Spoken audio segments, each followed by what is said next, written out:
Welcome to The Lock Shop with Nielson and Hustler.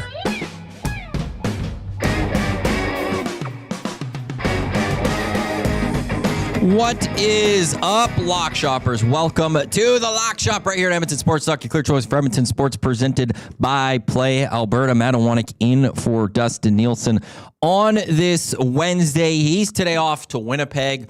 He is there for Grey Cup. So I am in for Dusty today on the show. Huss, who's in Winnipeg, the host city for this year's Grey Cup. He'll join us momentarily. We'll get thoughts from Huss on just how the vibe is right now out in Winnipeg, and just some early thoughts leading into the Grey Cup on Sundays. The Montreal Alouettes will be taking on the Saskatchewan Roughriders. The home team being the Montreal Alouettes, I was seeing yesterday, is because the CFL is basically going out west for 4 straight Grey Cups. They've made some amendments that it's just going to rotate every year who's the home team and who gets the home dressing room. So this year it isn't the Saskatchewan Roughriders taking over the Bombers dressing room, getting set for this Grey Cup. By all accounts, it will be the Montreal Alouettes. So we'll talk some CFL. We'll maybe take some early look at the NFL as well. And 4 games tonight on this Wednesday in the NHL. Only one Canadian team. It is the Edmonton Oilers taking on the Philadelphia Flyers. 5:30 is puck drop. That means GCLD's All-Stream pregame show. 4:30, Tommy and Benny will get you set for that one. You also got Rangers, Lightning, Sabres, and Mammoth with the Devils and the Blackhawks. Your thoughts always welcome, 780-218-9999. You can jump into the nasty chat, hashtag justice for the Lock Shop. And let's bring in Huss right now on the show, and he joins us from Winnipeg Sports Talk. Huss, how are things in Winnipeg on this Grey Cup week? Well, I'll tell you what, it's getting nice outside. I have been, as I think you probably saw on Monday, I've been sort of under the weather. So I've been trying to take it very easy, lots of sleep, vitamin C, and get ready for your arrival and the rest of the fans from around the league to get going. Media party tonight. We'll see about that. But yeah, it's going to be good. And the weather's gorgeous. Oh. I mean, for Winnipeg, I can tell you that right now. Well, I'm looking at it. It's 5 degrees. It's 5 right now. The high on Friday is going to be 11. I see that, with the low only being 0. Yeah. So even tomorrow, Thursday, it's only going down to 2. And then on Sunday, it'll be a little chillier. I mean, it'll be 0. I would imagine it'll probably be getting dark by the time kickoff is. So it'll be a little bit below. But I mean, at night, it's only going down to -8. So it'll be a far cry from that 2015 Grey Cup where the Eskimos won here in Winnipeg. So I do think we're up for a good week. I went down to grab my creds last night, and I can tell you that downtown is set up and ready to go. The convention center is locked in. That's where all the festival events will be happening in and around it. And I guess there's a couple concerts, I believe, at the Canada Life Center. Okay. That's where Brad Paisley, I think, is playing. I know Brad Paisley's playing. I also know that there have been just some issues when it comes to the festival passes that they sold out, and it's somehow connected to the concerts and all of that. So we'll see how things get going, because I think everything pretty much gets going tomorrow when it comes to the festivals and all the team rooms. We'll get going. Yeah, just quick forecast. It's 3 degrees Winnipeg time on Sunday. It's going to be 1. At 6 o'clock, it's going to feel about -6. It's going to be -3. And then by 9 o'clock, so the game will be over by then, it's going to be -5, feeling like -9. It's a little chillier. But everything else for it is going to be absolutely beautiful out in Winnipeg, which is what you want. You being sick, though, this week, it reminds me, in 2018, when the Grey Cup was here, I was sick going into it. I was feeling it the first few days, and I don't know, something happened where I made a deal with my body to be like, Kate, let's just hold off. Let me just get through Grey Cup. Let me have a good time, and then just do whatever you want after. And because I remember on the Monday, I got hit again. It was the Monday, Tuesday before. I was feeling a little off. Got through Grey Cup. It wasn't too bad. And then I was down for the next week, just with the sore throat and all that. My body's like, hey, we'll hold off, but we're gonna punish you later. But it was totally worth it. So it stinks knowing that maybe they're a little sick, but maybe you got it early enough that you're gonna be good to go once everything gets going tomorrow and Friday. That, Iwanek, and I don't know what it is. Maybe because of the business that we're in, basically it's our own, and we run short benches, very short, particularly here in the Peg. It was almost like I was feeling sick on the on the weekend, and then I gutted it out on Monday, knowing that Remembrance Day was a day off, and I basically didn't move from the end of WST until this morning, with a couple of minor exceptions, just to actually just get out and move a little bit. But yeah, no, I'll be ready to roll for the weekend. The city's going to be ready to roll for the weekend, and it's going to be is Spirit of Edmonton at a, how like they've kind of been the one place that's been in a different location for many Grey Cups. Are they doing the same thing this year? Or are they at the convention center? No, for the last few years they've joined up and they're with the convention centers. And this year we had the organizers on the hangout a couple weeks ago, and they wanted a little bit bigger of a space. They actually partnered with BC, so the Lions Den and Spirit are now in one big room.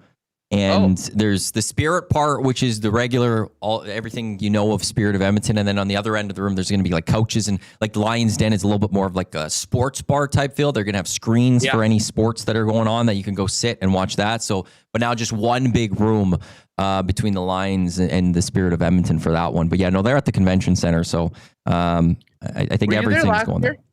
Pardon? Were you there? Were you last year in Vancouver? No, I wanted the hotel prices in Vancouver were just too ridiculous. The Lions Den was the biggest room I've ever seen at a Grey Cup.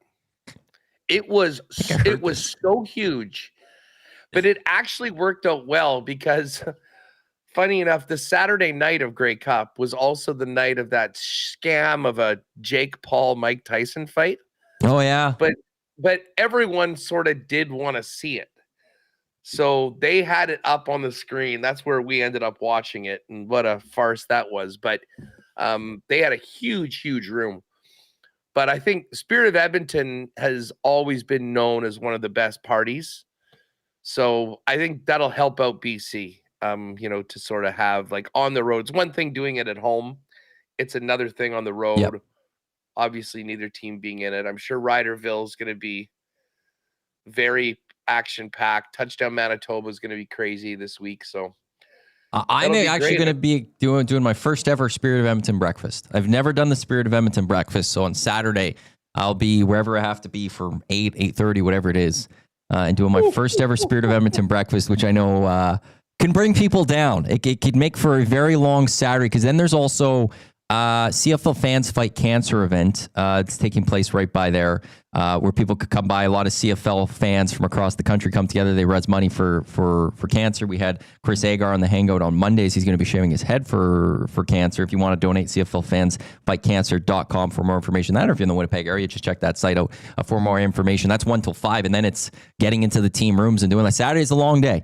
Saturday's going to be a long one. So, and I don't know if I'll be able to sneak in a nap at some point, but I am looking forward to it. It's the beauty. The Grey Cup is the best. Did you figure out where you're staying? Yeah, it's I'm not going to say it on here. Well, is it downtown? It's downtown. Yeah, it's not. Yeah, I don't know how to explain it. I could text it to you after. Do you think all of your minions will be like hanging out, waiting for autographs? I don't. Like that for Matt Iwanek? I don't need people to know where I am outright staying. Wait till it breaks on Reddit. I'm not gonna. It's like if I had an Airbnb, I'm not gonna tell people which Airbnb I'm in. No, but just what part of town? Yeah, let me get that. I just have to find the Winnipeg. I'm on the map, and it is Armstrong's Point area. Oh wow. Yeah. That's cool. So that's an Airbnb. Esque. Yeah, kind of. Okay. Yeah, that's where we're staying. That is, I know it's like, I looked on maps, it's like a 20-minute walk or 25-minute walk to the convention center. Yeah, you can walk. It'll be a $7-8 Uber ride. I mean, it's not okay, listen, just a quick little inside baseball here. Very, very interesting area that is. Like, it's basically a hidden part of the city. Like, if you go up, there's bridges on either side because you're basically like right on the river, and that's the river that I'm looking out at right now. Oh, yeah? Out of my place. And it's just got a little sort of what do they call that? Peninsula almost into the river. And then there's like these old historical houses.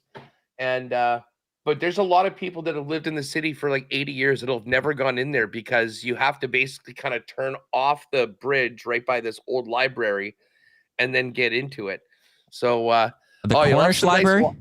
Yeah, you'll have some nice walks around there. That's and you know what, that area too, like, you know, if you just want to rip down and grab something to eat or something like that, that's actually been that Wosley area has really grown along Maryland or Sherbrooke there. Sweet. So yeah, no, that's a good spot, and again, relatively central. You know, as far as getting to where you're gonna want to be. Are you doing? Do you have tickets for the game? Are you doing? Are you media pass? Media pass? Yeah. You? Yeah, same thing. I mean, I have a feeling that like in the past when I've been to some games, like in BC, it was easy. You know, the stadium's huge, so there's plenty of press box seats and whatnot. Here, that isn't the case. So, I mean, there'll be some sort of media workroom or something. The auxiliary room. I would suggest just dress warm and they'll be seats. My plan was I assume I'm going to be in the auxiliary press box, so I'm just going to wander the concourse and I'm just going to go and enjoy just walking around, and that's how I'm going to take in Grey Cup. And I also really love it that way. Like, the one I don't get to go to a lot of Elks games because pre and post were here, so I don't go there. But anytime I have gone, I don't like the press box just because, well, at least the one here in Commonwealth, like the windows don't open and you don't get the vibe of the game. You're kind of it's just stuffy, and it's just like I want, like, at the very, if they open up windows, it'd be much different. But I much rather just going out into the stands, and there's a north side of Commonwealth that I love to stand and just watch the game from there. It's just way better than sitting in a stuffy press box. Honestly, it's the same reason why I fork it out and get season tickets for all these teams. I mean, no beers, no cheers. It's it's sort of, you know, people. It's a workspace, as they will say. So if your team's not in it and you're able to just go and take in and take it out, will be good. So you're traveling tomorrow? Yeah, I'll be on the shows tomorrow. Fly out. I get in at about 10ish at night. I don't know if I'll be able to make any of the team parties because I can't pick up my press pass until the Friday. And then I have all Friday, I have all day Saturday, I have Sunday, and then I actually don't fly until Tuesday because it was like $1,000 to fly out on Monday. It was just utterly, like, just way more ridiculous than you would ever see, even from any other Grey Cup. Like, it was just insane. So. Gonna go find a nice time to. Actually, I want to go see the Forks. That's the one thing I'm doing on the Monday. I've heard about the Forks in Winnipeg and how you guys have utilized the river area. It's something we have, the River Valley here in Edmonton, that, like, really a lot of people want to see more revitalized or access to the river. I'm fascinated to go look at the Forks, and it is like a market inside or something. So that's one of my goals on Mondays to get there. It's definitely one of the jewels of the city. I mean. Yeah, well, now knowing that you've got Monday, I mean, yeah, I would say just worry about all Grey Cup stuff until the game on Sunday. And then on Monday, you'll be able to hit through, like, the neighborhood you're in. I mean, there's a couple good spots. You might want to go and have breakfast or lunch or whatever, and then get over to the Forks later on in the day and take it out. Maybe, you know what, you might want to take a visit. I'm not sure when it's open, but the Human Rights Museum is right there at the Forks too. And that is like, I mean, I mean, if you fly into the city, that's the most stunning building in the entire city. It's been open for a few years, but I mean, people come from all around the world to see it. So Hernan says Clementine for breakfast is what he's heard. Is that is it? Yeah, that is a incredibly popular spot. I haven't been there myself, but I mean, I've heard a million good things about it. A friend of mine went there. I mean, you're basically going to be waiting for a bit to get in. It's one of those spots where it's popular enough. You're right, going to be kicking around, but yeah, no, you'll have no problem getting some good eats while you're in the Peg. I will tell you that. Well, I was my dental hygienist of all people. I was telling her I was off to Winnipeg and stuff for Grey Cup, and she's like, I always look at like top 100 restaurants in Canada. And Edmonton doesn't have any, but Winnipeg has 3. And I'm like, what? And yeah, Winnipeg's got 3 of the top 100 restaurants in all of Canada. Like, you guys are a little bit of a foodie town, it sounds like. It's true. And I don't know whether this is still the case, but I think that we also have more restaurants per capita than anywhere else in the country. Really? And I think part of the reason for that is that Winnipeg is such a there's no population density. Like the actual area of the city of Winnipeg is like the size of freaking New York. But really, there's only a few postal codes that have, big time high rises and things like that. Downtown's grown a little bit in a couple of areas, but in like the Osborne Village area, which is just adjacent to it, there's a lot of people. But other than that, and this is part of the reason that's, not to get, completely off topic, but, it's a challenge for transit and those sort of things to work because you're servicing such a big area without the population behind it that would normally be there for it. So I don't envy the guys in City Hall that have to figure all that stuff out and make decisions. But yeah, I'm just happy that Mother Nature has sort of smiled upon us. It's going to make the festival and the days and times leading up to everything really, really good. And as I say, we still get a little bit of Grey Cup feel for the game. The fact that it is going to be a high of 0, it doesn't really look like there's any chance of snow. But it would be, like a -2, -3 with a bunch of snow would be amazing for the game. Did you see the CPL from this past weekend? Oh my God. Out in Ottawa? With all that snow? Kick? Okay, let me ask you this. That's got to be the greatest moment in CPL history. I can't imagine it's even close. Like, for the league? That was viral around the world. I think that from a pod, I would say that league exists. The worst one. There's the other moment where I think it happened out in Winnipeg. I don't know if it was Valor or if it was another team, but they had like the worst missed goal opportunity where the guy was basically on the goal line and somehow missed. That was one that blew up. Moment in CPL history for sure. That was up there. But this one took the cake. Like that. Watching, and then you had the great bicycle kick for the goal from Atletico Ottawa for it, but just a wild game. And like, I wasn't watching all of it. I was following along because I knew it was happening. But then as that game was getting longer and longer, and you're just seeing, they're like, well, if this goes to extra time, they're going to have to bring out the plows to clean this field. Like that got me flipping over to wanting to watch it more. But yeah, that absolutely, like they brought out the orange ball. And it's a big deal when they bring out the orange ball. So I was like, you also, to a degree, like you don't want your championship fully decided where you can't like move the football. Like when they're kicking that ball, it wasn't going anywhere in that second half. It was a massive struggle for them. Part of the way that led to that goal. He couldn't clear it. So that's one thing I'm very like. It's been a long time since the CFL at the very least has had weather impact to Grey Cup. The 2018 game, unfortunately, was impacted slightly by the weather, but it was because it was the wrong turf here in Edmonton. We have a soccer turf, not a football turf, that it freezes at temperatures, and it was very icy. It was just slippery, and it did impact that football game, so that one was a shame. But you never really want it to fully determine a football game. But if you got -2 with a light dusting of snow, That's Grey Cup right there. But, we may not have that snow, but it is a great weather. It's great for the Canadian football. Like, you want the festival. Like, honestly, for the forecast, too, it's perfect. For the festival days, it's very nice out.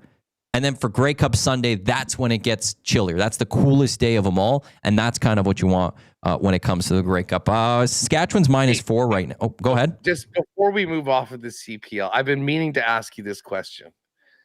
Are you familiar with Atletico Ottawa's coach, Diego Meja?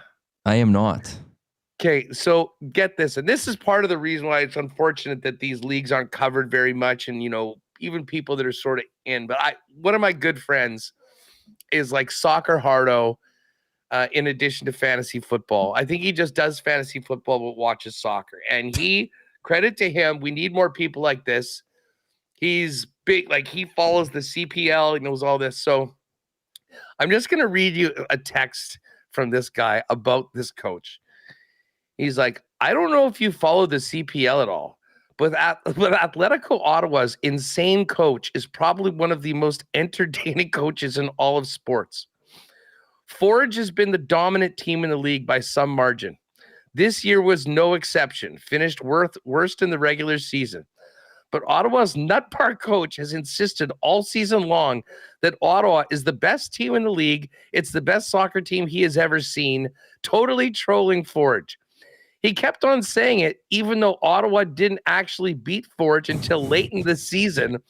And then last week, after beating Forge in the semifinals, he told the media essentially that he was right all along and Ottawa totally deserved to be in the final. No grace, no saying the right things, just utter trash talk until even after the game. I am loving this guy. And then he went on to some more. So I'm now very intrigued about this guy at Ottawa. And of course, they won. So he's right. Yeah, listen, he talked the talk, and then the team walked the walk. But yeah, he took over at the beginning of last year, and they won. I'll have to ask AJ Jakubek about Diego, because I know AJ covers that as well. Okay, Matt, what is the line? And we're going to get to Grey Cup. What is the current line right now that you're seeing on this game? Sask -4. -4 now. Yeah. It opened when I saw it open. I thought I saw -3 for Saskatchewan. I don't know if I saw 2.5. I think 2.5. Was it 2.5? Then it opened. It would be a pick 'em. Yeah. Okay. 2.5. Then it went to. I saw 3.5, and today I think is the first time I'm seeing 4. This to me is just uncertainty of Davis Alexander. He's an active participant in practice. Money line is -200 for Saskatchewan, +149 for Montreal. I have been on Montreal all season when Davis Alexander has been healthy. I've been on Davis Alexander all season. I have also been on Saskatchewan getting to the Grey Cup game for a while now. It's the hammy of Davis Alexander that is the great equalizer in this one, because if he can't, I don't think we're getting the Nick Arbuckle story with MBT this year. I don't think an MBT is coming in and beating the Saskatchewan Roughriders. MBT had his big game against the Saskatchewan Roughriders already this season, and that's in that beatdown that Montreal had in Saskatchewan. Saskatchewan's not going to forget about that part, and they're not going to allow MBT to do it twice. Davis Alexander needs to be able to move to be his most effective. And I believe it's the leg that he steps into on his throws too. That's where the hammy is. That is the one that's causing me pause for this game. But I do think that that's where the bookies are looking at this, and the odds makers are looking, going, why it's shifting Saskatchewan's way is the uncertainty of what Davis Alexander is going to be able to bring on Sunday. There is another thing, and let's face it, just Saskatchewan is incredibly public side. I mean, they have tons of fans. There's going to be a ton of Rider fans, and I mean, even out in Alberta on PA, you're going to have, I think, a number of Sasky expats that just can't wait to throw their cash down on their team. I mean, I'll tip my head here. I've just been waiting for the right time to bet Montreal. And originally, I almost did it right out of the gate because I thought that this game should be a pick 'em. If anything, I could make an argument that these two teams playing on a neutral field, Montreal should be the favorite. Yeah. I didn't expect it to be 2.5, and we talked about it on Monday. I mean, it just sort of seems like this is a reaction to the end of the game where Davis Alexander said he's going to play, but how good will he be? I've been stunned, though. I keep checking sports books, and I haven't actually seen a -4. I've seen the threes basically pretty consistent, but the money line number just keeps rising and rising and rising for Montreal. And I'll be honest, I haven't seen a scenario like this where the point spread hasn't really changed, but the money line is significantly, I think at one point, the Montreal was -1. I think they might have opened at +122 or something like that. And I'm seeing now numbers in excess of +150. Yeah. So I don't know whether, I can't imagine it gets much higher than it is right now. So I'm kind of thinking that maybe this is the time to pull the trigger. But and I will throw this. This is from Matt Shinetti from a couple of hours ago. A tweet. Davis Alexander dropping back, throwing, and jogging at practice. Not running. Says that he's been told that that's typical at practices. Between practice periods, Alexander's riding a bike to keep the hamstring warm. Expect that Sunday as well between series that Davis Alexander is just going to go on a bike in between series. And the Alice of a therapist who specializes in hamstrings. But he was dropping back, throwing and jogging. But it's one thing to do it in practice. It's another where, you take off because the pocket's collapsing, and all of a sudden, I'll go back to when he first re-aggravated it. After he came back from the injury the first time, he was running into the end zone, and that's when he hurt himself. It doesn't take much to re-aggravate it again. So if he's good to go, like, I'd love Montreal just outright on the money line. Like, and you're getting those values. +4, even better. Like, you give me those points with them. I think this is probably the furthest we are going to see. Unless we are told Davis Alexander's out. He's not going to play, which we're not going to be told. I don't think this line moves much more than the -4 that we're seeing and where this money line is. So that, like, if you do feel good in Davis Alexander, and if you do feel good in the Als being able to do with whatever he is, now does seem like the time to jump all over Montreal. Oh, hey, and especially, I mean, if there's a 4 out there, I'm skeptical that many other books will even get there. So, yeah, if you want Montreal plus the points, take the 4 right now. By the way, just while we're talking CFL, I just got a text. Remus just DM'd me just a tweet from somebody named Jason @_the Jason _. He's coming for Grey Cup, assumably. Boarding the plane from Toronto to Winnipeg. Just in front of me are Bo Levi Mitchell and Mike O'Shea. I assume fresh out of his interview.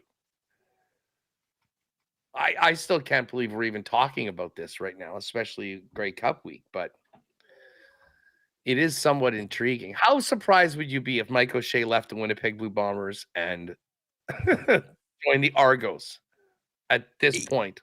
I wouldn't be overly surprised just because of the history that he has with the Toronto Argonauts. It's just, you can't take like that. The relationship with Pinball Clemens, the fact that he was a player there, the fact that he was a special teams coordinator there. That's the only reason. Like, if this was any other job basically in the Canadian Football League, I would be shocked. But even with the fact that the Argos don't have the organizational structure and resources that you're going to have in Winnipeg, sometimes, the heart just wants home. And is this home for Mike O'Shea? And he's not adverse. Look at his playing career. Started in Hamilton, then went to go play for the provincial rival in Toronto, went back to Hamilton, then went back to Toronto. Like, he's not averse from making that tough decision and from a sporting perspective, going to the other side. And so leaving Toronto, going to Winnipeg, I would want to know, though, like, what powers are he getting beyond? It can't just be a coaching job. Like, is he getting more say in personnel? How's he going to work in tandem with John Murphy? He's already got that here. I think he probably have less there. That's partly why I think Ryan did when he left, is that you had a John Murphy there. So maybe maybe he wants a little less of that pressure put on him. I don't know. I do believe it was Dave Naylor that said, though, that you're going to know quickly one way or the other whether he's going to go or not. It's the embargo this week, right? Like, of everything. So, but there's going to be some sort of rumbling. There's going to be some sort of Grey Cup Sunday. They do the long TSN broadcast, and they hit Dave Naylor and Farhan Lalji quite a bit in that. I wouldn't be surprised if we get some sort of little indication of one way or the other that, MLSE is feeling pretty good about this, or we're going to be being told, sounds like maybe this week Mike O'Shea is going to have, a decision where he's sticking in Winnipeg for a number more years. But, like, if there was a time to leave Winnipeg, I would say now would be the time, because the Grey Cup window has closed. So no matter what, you are going through a semi-rebuild. Now, again, all that additional stuff you get from an organization, you're still going to get better in Winnipeg. But maybe he's looking and going, well, do I want to do a rebuild here, or is this the time to go do a rebuild in Toronto? I mean, I'll push back a little bit with the Grey Cup window is closed. This is the CFL, man. Everyone signs a one-year deal. Your Grey Cup window's never closed. Montreal won a couple of years ago as the longest shot on the board to begin the season, and they ended up holding the trophy at the end of the year. So, I mean, the window to keep the streak of going to every single Grey Cup is closed. Closed. They got to start a new one. But But you might be looking at what Saskatchewan's got going, and you might be looking at what BC is, and you know that it's going to be a tough slot, going out in West, and maybe you're looking even at what Edmonton, the up and coming. Whereas you look out East, Ottawa's full rebuild. There's a Grey Cup window. You're right to a degree. Ottawa could win next year. They could. They have the ability to could, but it's been a while since they've been good. And the franchise the city I'm in, it's been a while for us out here having any sort of success. So you can turn things around quickly, but you're probably sitting there in Toronto who had a decent year after his rough start. Okay, well, we have to beat out Hamilton and Ottawa largely. And then we're a playoff team right off the bat, as opposed to we got to go compete with the Lions who have Nathan Rourke, the Riders who are going to be good, and the Elks, and even the Calgary Stampeders, who are a good football team. So maybe just from that perspective, it's just a tougher path than out East. After being the team to beat for so long, I can't imagine he'd take another job because it might be easier to get to the Grey Cup. And at the end of the day, you're trying to beat everybody at the end, right? And listen, the fact that we're talking about this right now is still surprising and kind of stunning to a lot of people around here. I mean, this guy's going to have a statue of him made here. He's the winningest coach of all time in the franchise's history. They've done things that no CFL team has done for decades. And, I am with you. I think he committed to being here through this period of, but now Big Hill's done. We'll see what's up with Willie Jefferson. Zach's got one more year. There is a real turnover. By the way, if you want an incredible personal story, just Ed Tate's going to be coming on WST later today. Check out bluebombers.com. The story of Trey Vival and his path through essentially being homeless with his mom, who was sick through a good portion of his younger years with his sister, is one of those stories, like a real life story that is it's a must read one. So if people like those sort of things, though, guys kind of overcoming the odds, check that one out over at bluebombers.com. We're going to talk about it today on the show. And we're just back to the game and Davis Alexander. Even if he felt, dude, I'm 100%, I can do anything, I don't think that they'd be dumb enough to test that out. And I don't think they want to really give any tells either as well through it all. I mean, at this point, you'll have a closed practice at one point this week, and I'm sure that's when you'll work on a few wrinkles, a few trick plays. I mean, a few things that you might have to bring out. But overall, it's going to be, they know what they're doing. Feel as good as you can on Sunday and go out and have your best game of the year. It's going to be fun. We'll get a little bit more into it over the next couple of days as well. Eric's going to be on with you on Friday as I will be out in Winnipeg. Jets, big win yesterday against the Canucks out in Vancouver. Yeah, needed that one as well. And it's too bad we didn't do Lock Shop yesterday because I did set up. I mean, I was looking back the three losses that they'd had. And obviously Adam Lowry came back in the first game. And he'd been better, and their line was really, really good in the game against the Ducks. A lot of the other team wasn't, but they were. So we did a little Niederreiter, Adam Lowry, both to get a point, and Jets to win parlay that cashed. But, man, they needed that one. And Vancouver had their moments. Quinn Hughes is still Quinn Hughes. But Hellebuck played really well. And did you see Velarde's backhand goal? Have you seen that one on your feed?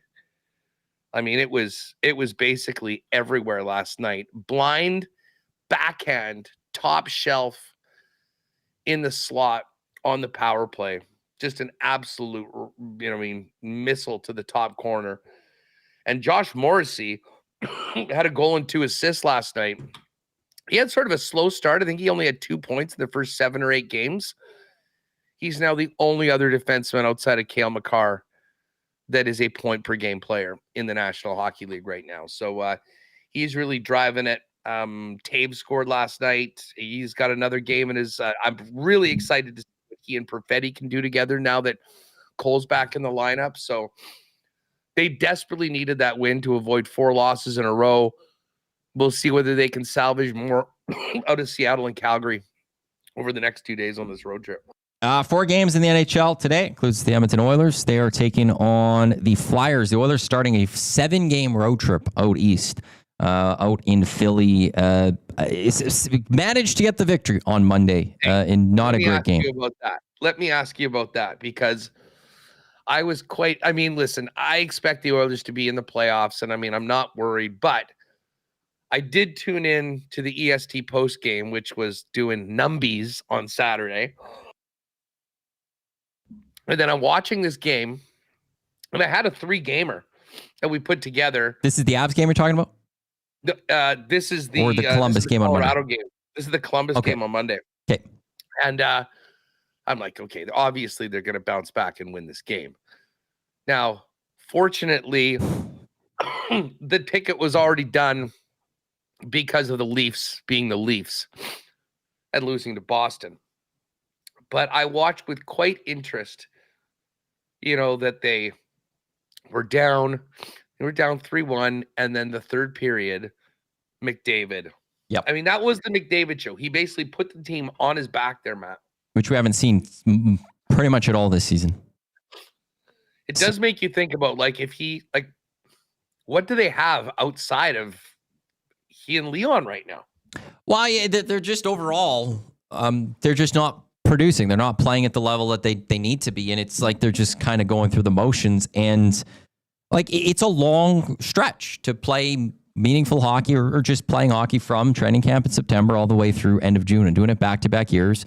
They know how much it takes. And for me, I look at it as this is a team that's maybe knowing that they don't need to give it all early in October and November because they need it come March and April and May and June if they want to go win the cup. And so, but now we're at the point where maybe like for Connor McDavid, it's gone too far. Where now we've got to start having the give an F meter going up, because embarrassed Saturday, apparently in the locker room, he laid into the team. Sunday on the ice, he was quite vocal, and then they didn't respond. They didn't respond on Monday in a way that people would have expected against the Blue Jackets. And it finally was Connor McDavid in the third. Okay, I got to do this all by myself. Okay, I'll do it. But now I wonder if this is kind of that little spark that this team needs of okay, you blew it on Saturday and you almost blew it on Monday, and your captain saved you. At what point do they turn it on and become the Edmonton Oilers again that we know that they are capable of? And part me wonders if it's just Zach Hyman, the missing of Zach Hyman right now, because he's just got that infectious play that, maybe that sparks some of the other players on this team to step up as well. But I also feel like this is, to me, I don't know. I feel like that could be a turning point for this Oilers team. And a lot of people are worried about this 7-game road trip that they're going on out east. I wonder if we're going to be pleasantly surprised if the outcome of this, because they're going to step up and turn things around. And credit to Stuart Skinner as well on Monday, because he makes a big save that ends up, helping this team win the hockey game. So now we'll see what they do. Philly tonight. Are you allowed to say that in Edmonton? Well, that's the thing. You're not. Yeah, it's hard to give praise for a goalie out here, and then some of the heat comes back on you. But praise has to go where the praise needs to go, and in that case, he made the save that he needs. They'll get their Columbus again. They get Philly tonight, Columbus tomorrow, Carolina on Saturday, and then there's 4 more next week, which includes next Saturday the rematch of the last 2 Stanley Cup Finals, Oilers and Panthers, who themselves haven't exactly gotten themselves to a great start in the Panthers, but no Barkov, no Kachuk right now. Slowly working their way back up. Although a lot of injuries in the NHL yesterday, by the way.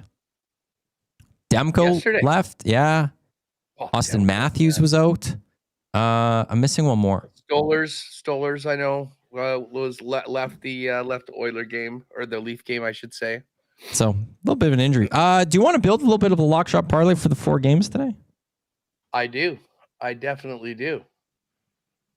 Where do you come on Oilers heading out with Flyers for this first one after what you saw Saturday and Monday?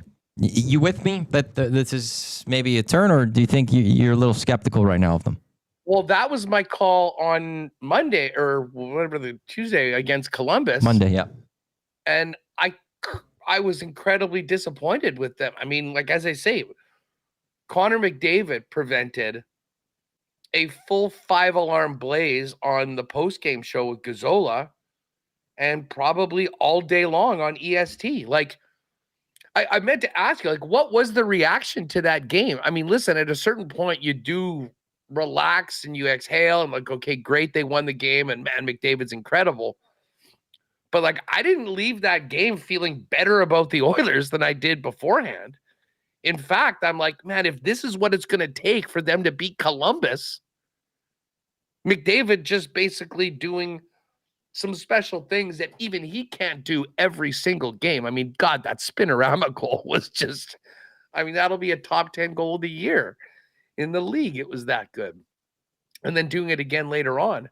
Like, okay, so now they got that win. Does that make them feel like, oh, everything is okay? They're not winning consistently if no one else is doing anything other than 97.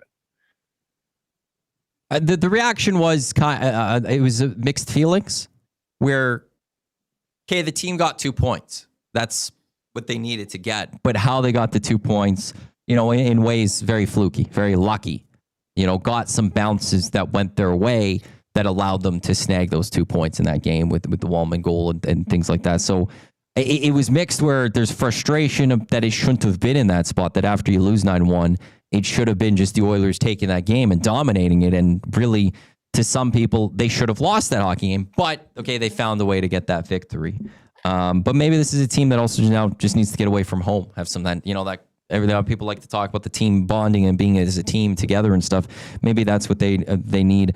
I agree. I mean, I think this 7-game road trip probably is coming at a good time. They can get away from some of the noise. Maybe the biggest beneficiaries of it are the netminders. Yes. The goalies.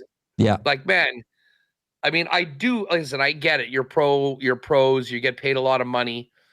But I do sort of feel bad for Stuart Skinner, and a guy that's brought his team to the Cup final the last 2 years.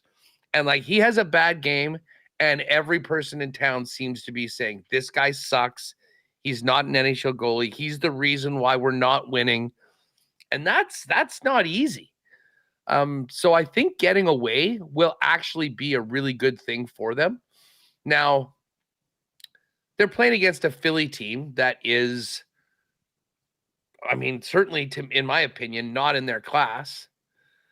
So I'll give them, I mean, I think we can roll with the Oilers tonight.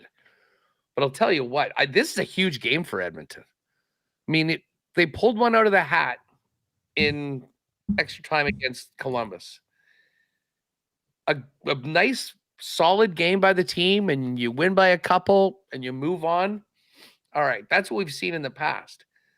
If you go in and lose to the Flyers, who albeit do have a better record than the Oilers do right now, I mean, then I think you start getting nervous again. And so.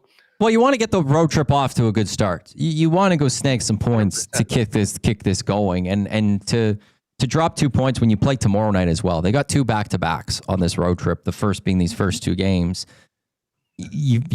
To just go right off the bat and throw away 2 points, largely, like, just because I think on paper we would say the Oilers were a better hockey team, outside of, if you don't take away the standings, you need to go get this. So there's quite a bit of pressure. And I will say, when it comes to the Flyers, I'll always, like, I'm not the biggest Rick Tocchet fan. I think he sometimes gets a little extra love as a coach. The one thing I will give Rick Tocchet credit for, I think he gets the most out of his team. Like, he's that coach, like in that first year. Like in that those early days, he's going to get the most out of a hockey team. So the Flyers are a team that would scare me a little bit right now. But I personally do like the Oilers. I do. I have a feeling that I didn't have a good feeling for me personally going in on Monday against Columbus, but I do have a good feeling about this team going in tonight. You got Lightning and you got Rangers. I like the Lightning in this game, and I know I took the Rangers on the puck line to finally win their game. Win a game at home, and they did. They won by margin. I think it was 5-1. Now they hit the road where they actually have been successful, but they're going up against Tampa. And it's funny, I'm looking at this. Philly and Tampa have the exact same record, which I think would be surprising to some. Both of whom are better than the Rangers, who are basically right where the Oilers are right now, 1 game above 500. But Tampa started off 1-6. Since then, I think they were like the last team to beat the Ducks before the Ducks finally lost to Colorado in a hell of a game last night. But they've run through the Ducks, the Golden Knights, the Predators, Dallas, the Mammoth, lost 3-2 to the Avalanche, and then beat Vegas and beat the Caps. They're playing really well right now. And I think the fact that they had that kind of bad start, Rangers won, I think we're getting a bit better of a number on this. When I saw somewhere in and around, I thought minus 140 or so. What we got minus 143 on the Lightning.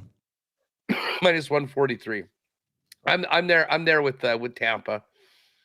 Big question is, are we going to see an upset tonight, or is this just going to be chalk city? Well, I was looking at this Mammoth Sabres game, and the Mammoth are minus 204. Sabres are plus 170. Sabres are not a team you want to bet on. But this is like the Mammoth are also a team that are struggling right now. They've lost 5 of their last 6, but they're home. And that's one I guess if I had a guess of a favorite losing based on the numbers, I think Flyers are the best chance, I would say, out of the 4 games tonight. And Rasmus Dahlin, by the way, Rasmus Dahlin's on IR. Zach Benson is on IR. Zucker is on IR, and Yuri Kulich is on IR. So they're down. They're down some guys, and let's see. Yeah, they've lost 6 of their last 7. The Sabres? It just seems like reality. The Sabres. Yeah. It just seems like reality is sort of setting in. Let's go through the Mammoth here.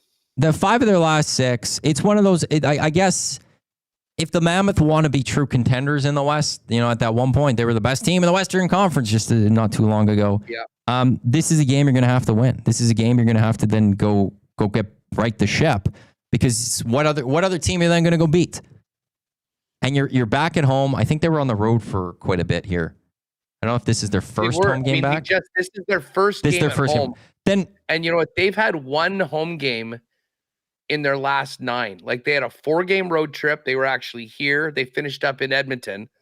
They went and played 1 game at home against the Lightning and then headed out east. They beat the Sabres in overtime and then lost to the Leafs, Habs, and Sens.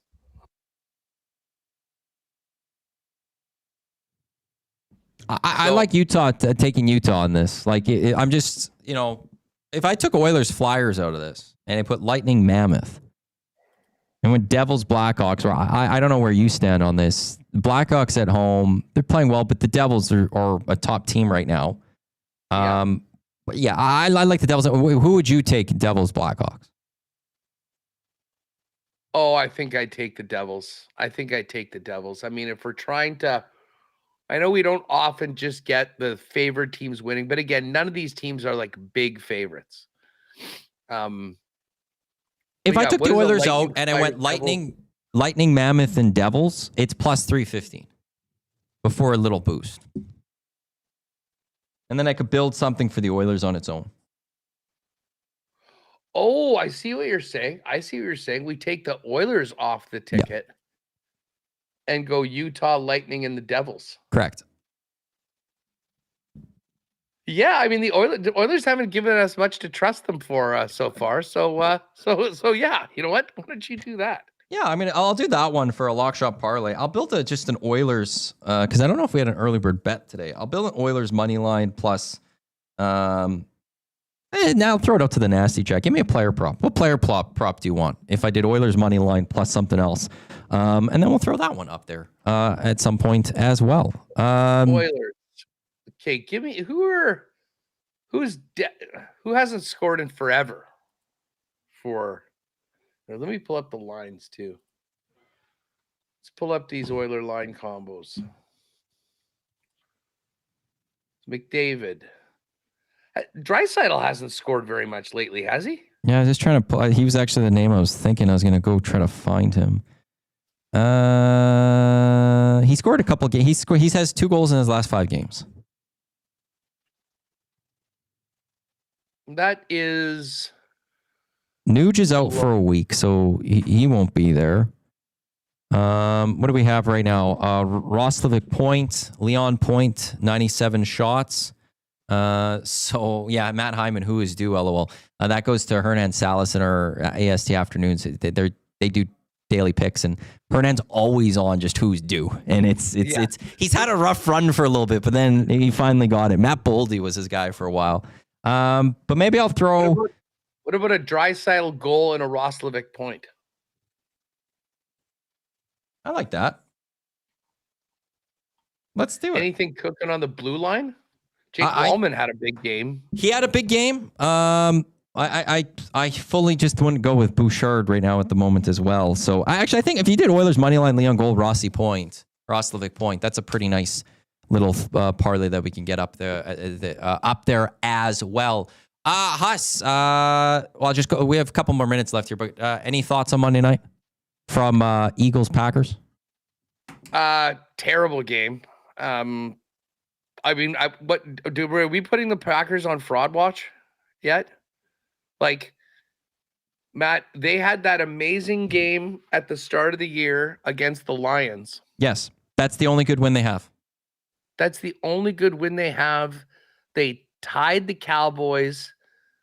I mean, they go back-to-back losses at home to the Panthers and an Eagles team that turned the football over and gave them plenty of opportunities to win.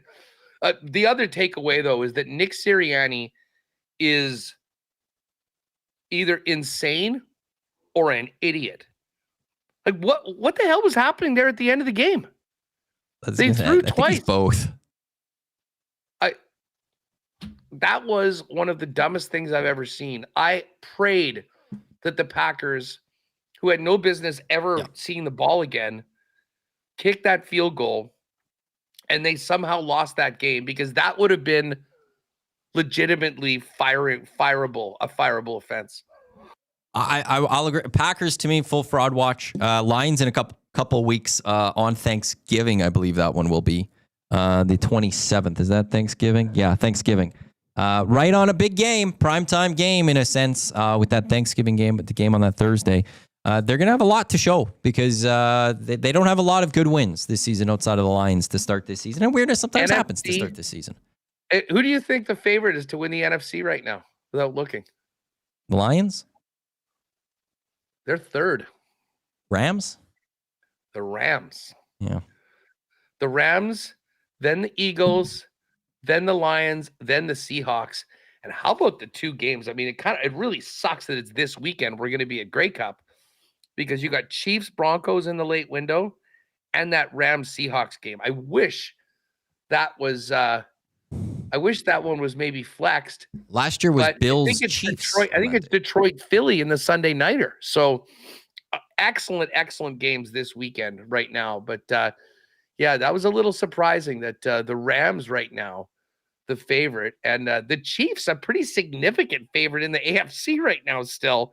I guess the Bills, they went up. When you lose to the Dolphins, it takes you go down a peg. What's coming up on Winnipeg Sports Talk? Oh, we're going to talk some Grey Cup. We're going to get into last night's Jets win with Ken Wiebe, who's out on the coast. We'll kind of dive into the hockey tonight, and a little bit more on the NFL at this point in the year. So, it's going to be a fun one, Matty. Huss, we look forward to it. Enjoy it, and we'll talk tomorrow.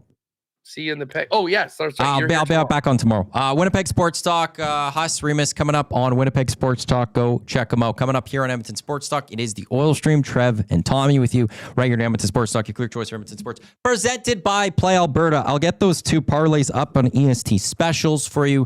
So go to Play Alberta. Check on EST specials. EST Sports, deposit 50, get a free $50 sports bet. On behalf of us, I am Matt. Thanks for tuning into the Lock Shop here on EST. As I said, up next, it is the Oil Stream on Edmonton Sports Talk. Your clear choice for Edmonton Sports. Don't go anywhere.